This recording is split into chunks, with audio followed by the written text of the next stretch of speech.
This is going to be a different video to what I normally do in that I'm going to be doing my first ever Reacts video. I want to be honest, I have been really hesitant in doing this video because what I'm going to be doing in this video is giving my response to this whole concept which has been happening in the PPC community since June of this year, all about how Google is ripping us off with rising CPC costs. Now, this was highlighted by John Moran initially on the Tier 11 podcast. He has then since then done numerous other podcasts, as John does. And what I'm going to be talking about is not only the information that he brought out on that Tier 11 podcast, but also the podcast he did with Miles on the PPC Mastery podcast. Now, the reason for why I've been so hesitant in releasing my response or my reaction to this video and to this concept is for two really cool reasons. And the first one being is that in no way do I want this to be a John versus Aaron discussion or a John versus Aaron battle. I really respect John and what he brings to the community. And I would hope that he would have the same level of respect for me and what I bring to the community. As many of you know, I actually had John on my channel late last year. I've never had the opportunity to meet him in person, partly because he lives in America, I live in Australia, paths haven't crossed, but when we met, on camera and off camera, I really thoroughly enjoyed my time with John and my discussions with John. And the second reason for why I've been really hesitant in releasing this video is because I don't want this video, and I know this video could easily be construed as a beat up on John's strategy and me trying to say, well, my way is better than John's way. And that's not what this video is about at all. Part of the discussions that John and I had when I had him on my channel last year, we had a really good, and I wish the camera was still rolling on it and we had put it out there because there's a really good discussion between the two of us of how there's so many different ways that you can see success with Google Ads. And I know there has been some commentary and people throwing back and saying, well, this isn't going to work and that's not going to work. For me, that's not what this video is about. I saw that John gave an update on it after it'd been running for about 5 months and he's still seeing solid results. So the strategy that he used, I'm not going to sit here and say it hasn't worked. But what I do want to do is I want to give a strategy that I'm using that is very different to John, but it is also achieving that same result.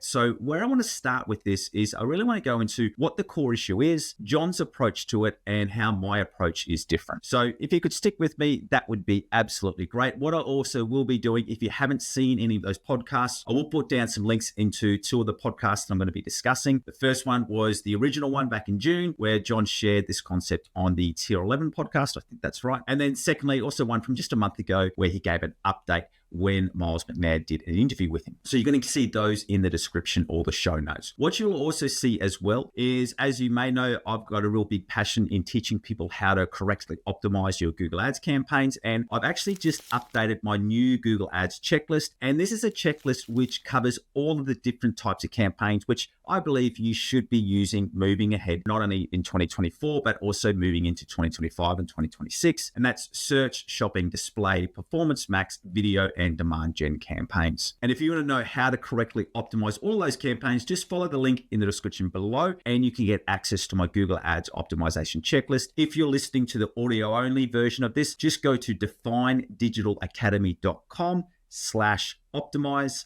That's definedigitalacademy.com/optimized. With all of that said, let's start with the problem. Now, this is a highly summarized core issue of the problem, but many people would have faced this before where they've seen good results with Google. And then when they go to scale or increase the spend in their campaigns, they run into this problem of increasing CPC costs, which then means that, effectively they're paying more for the same traffic and they're not able to scale because as they increase their budget, the CPC is significantly increasing. I will add that I really love the way that John explained this problem and what he was trying to do. And he gave the example, once again, this isn't my idea because I really loved this concept, is he gave the concept that for, let's just say there's 100 people in the room and Google knows that there's 10 people which are definitely or most likely to convert. Effectively, when you go to a conversion-based bidding strategy, that's where Google is focusing and kind of auctioning off these top 10 people to the highest bidders. And John really came up and was thinking about this approach of,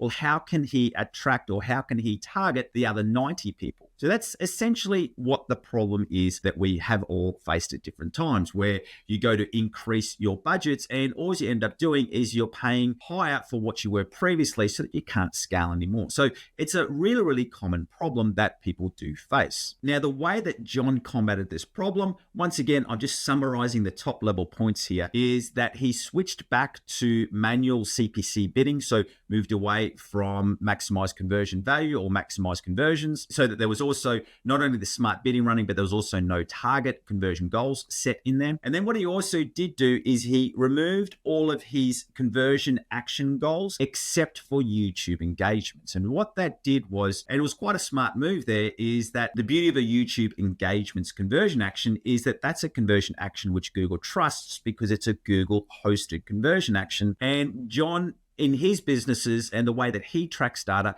he knows that if he can get someone involved in those YouTube engagements, that he's going to be able to pull in the final sale. So that's essentially how he's doing it. And he's been able to see success with increasing the costs and increasing the spend while also being able to flatline his CPC costs, which has allowed him to scale and get more conversions for the business. Now, he does admit there, and he does say there, that he has had to look at two things, especially that he's targeting people earlier in the buying cycle. So he's had to also add in some extra YouTube videos and display remarketing campaigns. But as I said at the start of this video, I'm not going to rubbish that strategy because John has given an update and it is working for his account. As I said, my goal here was to really let you know some other ways that you can achieve the same results. Now, some of the things that I do agree with John, and there's two really big things that I'm 100% on board with John. And that's firstly, you don't want to trust the conversion data inside of Google Ads. Now, I'm slightly different to John on that one, where I agree with him that, the conversion data in Google Ads is, really, it's not really relevant to your business. For me, I got into Google Ads to grow my first business. So I've always looked at the conversion data differently in Google Ads. I've always looked at it from the point of view as a business owner. My first campaign was using Google Ads to grow my own business. So while I took note of what was happening inside of the Google Ads dashboard, what was more important for me was what was happening in my profit and loss sheet. And what I mean by that is that I was really looking at, if we see increasing conversion data in Google Ads, is that corresponding to increasing revenue in my business? And is that revenue coming at a profit? So that's how I really look at the Google Ads data. I always recommend that people don't get too caught up about the conversion data inside of Google Ads. What I really want to know is, does the trend in Google Ads match the trend in the business? And what I mean by that is that if we're seeing an increase in conversions in the Google Ads dashboard, are we also seeing an increase in conversions and ultimately revenue in our business? So that way you can pull some things out and you can go, look, well, if we're increasing budgets by 20% inside of Google Ads, are we seeing a 20% or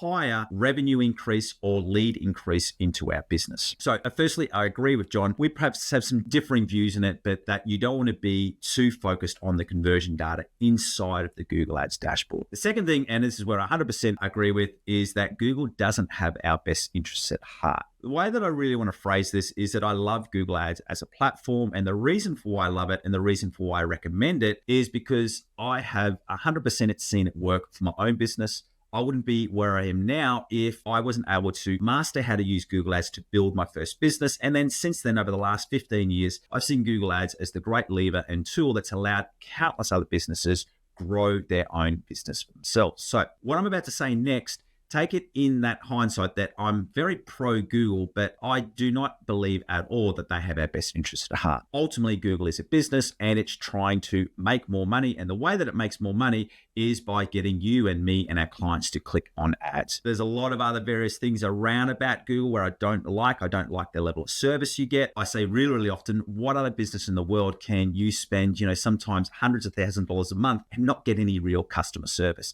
So take that as you want. I definitely agree with that. Now that I've kind of established what the problem is and how John has gone about in solving it, I just want to go through the reason for why I'm personally not doing that and what I see to be as the potential risks of that strategy. Now, whenever you roll out any strategy, not only inside of Google Ads, but this is for any strategy, on any platform, there's always going to be pros and benefits. And whether you look at it as advantages and risks, I'm just going to use the word risk, but I hope you understand what I'm saying there, is that the big risk that I see is that for most people, this is going to be highly, highly risky, because this is not going to be a problem for John because he has the technical skill and all the tracking in order to be able to fix this up if things go wrong. But I would say probably, if I'm being generous, 10%, realistically, probably under 5% of all people who are managing Google Ads campaigns would be able to recover an account where this is set up wrong, or Google changes something inside of the algorithm or puts different focuses on. They can quickly recalibrate their campaign after not having, potentially weeks or months of conversion data inside of their account. So that's my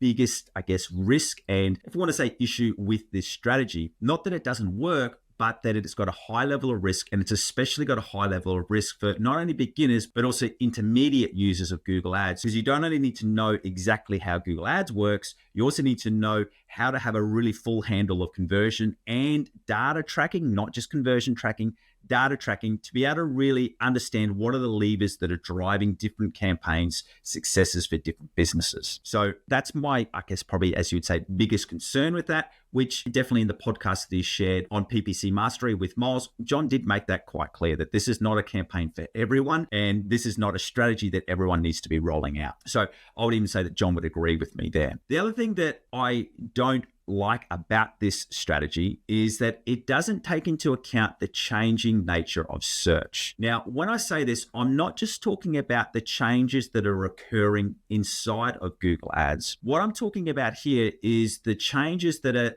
occurring to search as a whole. Now, I had the privilege of interviewing Frederick from Optimizer, and I'll put a link at the end of this video where you can watch that full interview. And many of you may know Frederick's story is that Frederick was been involved in Google Ads since, I think 1997 or 1998. He was one of the first 500 employees of Google, and he quite openly admits that with all the changes that's happening with Search GPT and OpenAI, that this is probably the very first time that Google has faced a fierce competitor. Now, for me, I don't believe that Google Ads is going to be going away, but I do wholeheartedly believe that the way that people interact with search is going to be very, very different, and that is going to be rolling out over the next months and years. And what the main changes will be is it is going to fundamentally change how we search. So since Google Ads has been around, the core way that Google Ads has worked has been that for success with Google Ads, you find the best keywords with the most relevant ads and the most relevant landing pages. Now, Google has been rolling out more and more different types of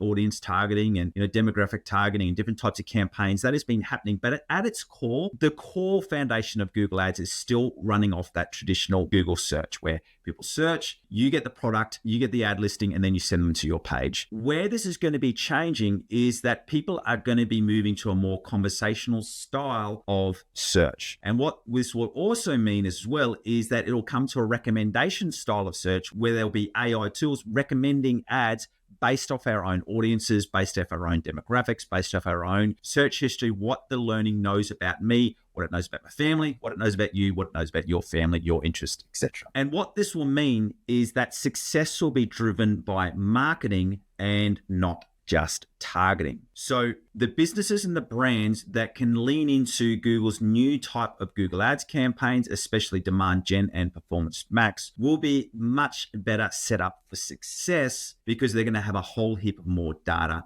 in order to target those ads. And for me, that's where it really comes down to it, is that the big game changer for me over the coming weeks and months and years is how accurate is the data that you're feeding back into Google Ads so that you can then retarget them with Google Ads campaigns. So you can kind of see where, for me, the problem lies is that if we're not building up that data inside of a Google Ads dashboard, we are going to have some limited options when it's not based as much as around keyword targeting. Now, I don't want you to hear me say that there's not going to be any keyword targeting in the future, because that's not what I'm saying. What I'm saying is that it's not going to be as reliant on keyword targeting. So for success with Google Ads over the coming months and years, you are going to need to be able to leverage off more than just really good targeting with really relevant ad copy and really relevant landing pages. So for me, the way that I view Google and the way that I've always viewed success with Google is that you have to really understand what they are wanting us to do, and then kind of mold that into the best way that can work for your business. Now, I'm definitely not saying that you just take on all the Google Ads recommendations, because if you watched any of my videos, you would know for me, that's the fastest way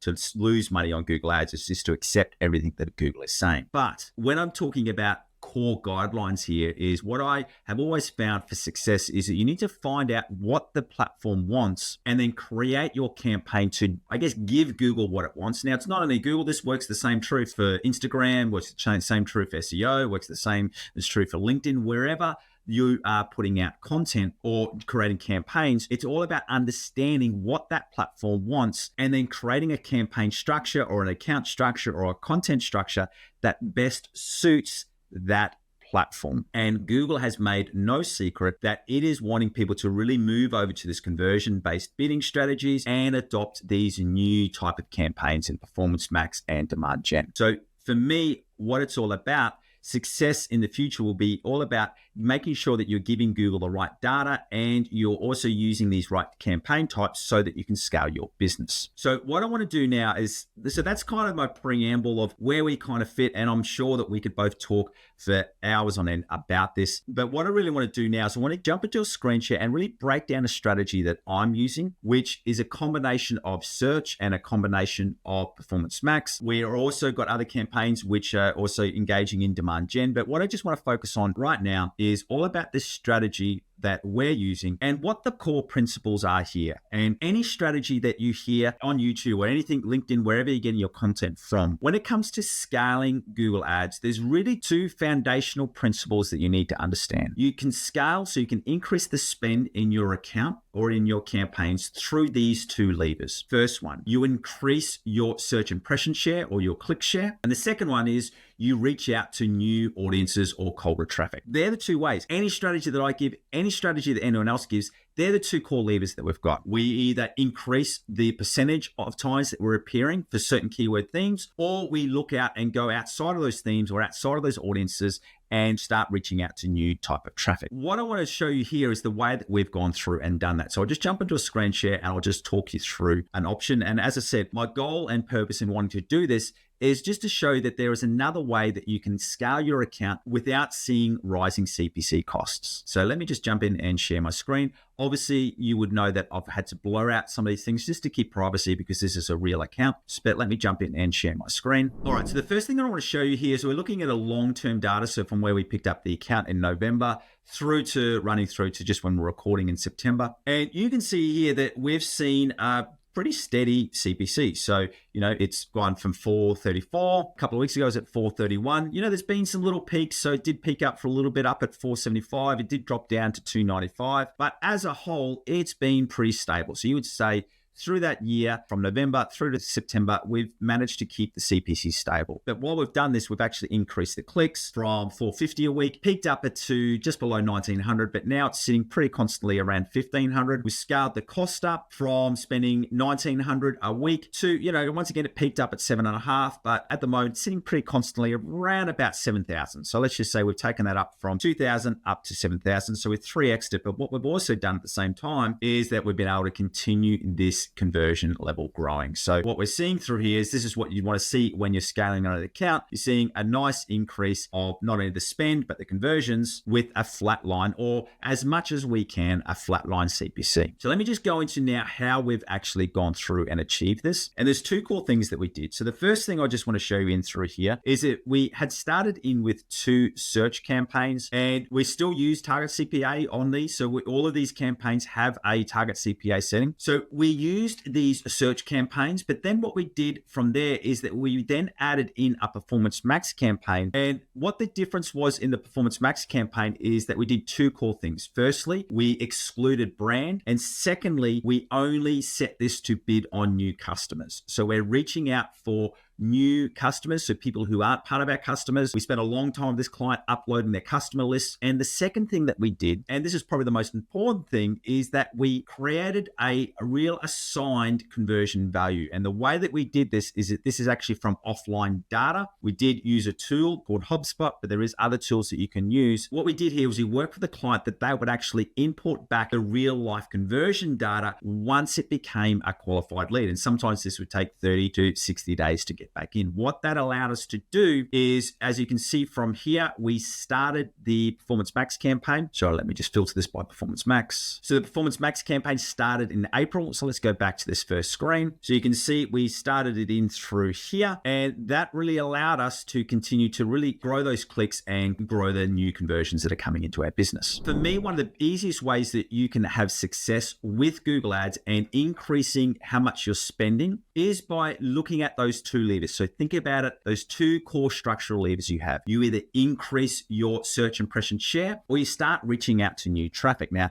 that's the way that we did it, is that we were reaching out to new audiences that we weren't targeting before, but leveraging off our conversion data. Now, for me, I find this a safer option just because we're still playing within the guidelines of how Google wants us to operate, but we're doing it in a way that we're not just reliant on Google's bidding strategies. Probably one of the biggest things that I really want you to encourage you to do is that when you're looking at scaling or increasing the spend of your Google Ads campaigns is really make sure that you have a think about your account structure. Because a big problem that I see when people add in these new type of Performance Max campaigns is they're essentially just targeting the same traffic as what they're doing in their search campaigns. So I'm still very much a big believer that you need to be starting with search. If you're running an e-commerce brand, start with search and shopping. And then when you add Performance Max or any other type of campaigns over the top, you're making sure that it's targeting some type of different traffic. And the way that obviously we did it in this case was that we added the company's brand and some other competitors as a brand exclusion, added in our audiences, and then set it to only bid for new customers. And the strategy which I want you to sort of conceptually think about is that this is what we would call a build from the bottom up funnel. And what we're doing is we're starting with that bottom of the traffic. And then once we start to see any resistance in the CPC, so we can't increase the spend anymore because the CPC is going up, what we do is that we look to reach out to new potential audiences that haven't seen our ads. So we're adding in that middle of the funnel. And then from there, as it goes down further, once you start to see some further resistance, you can then add some more top of funnel campaigns. So whether that be a demand gen or some different video type of campaign. So ultimately what I want you to take home from this is that whenever you're looking at planning what you want to be doing in your Google Ads accounts, always start to think about these questions. We added a new campaign. What effect is that going to have on our current campaigns? And is there another way that we can really solve this problem that's still playing inside of the rough guidelines that Google has given us? So thank you as always. It's been an absolute pleasure having you here. For those of you that have reached out to me via WhatsApp or LinkedIn or Slack and asking for my opinion on this, I hope you're satisfied with what I've given. But as I said, and I'll repeat at the start, in no way do I want this to be a me versus John type of topic, because as I said, I truly, really do respect what he does and what he brings and the strategies he brings to the community. If you do want to see that extra interview that I held with Frederick from Optimizer, to really, where we really talk about some of the emerging trends in Google, I want you to go through and watch this video in here. And remember, if you want to know how to correctly optimize all of your Google Ads campaigns for the remainder of 2024 and also in 2025, and that's everything from search, shopping, Performance Max, display, video, and demand gen, just follow that link in the description below. Thanks again. See you next time.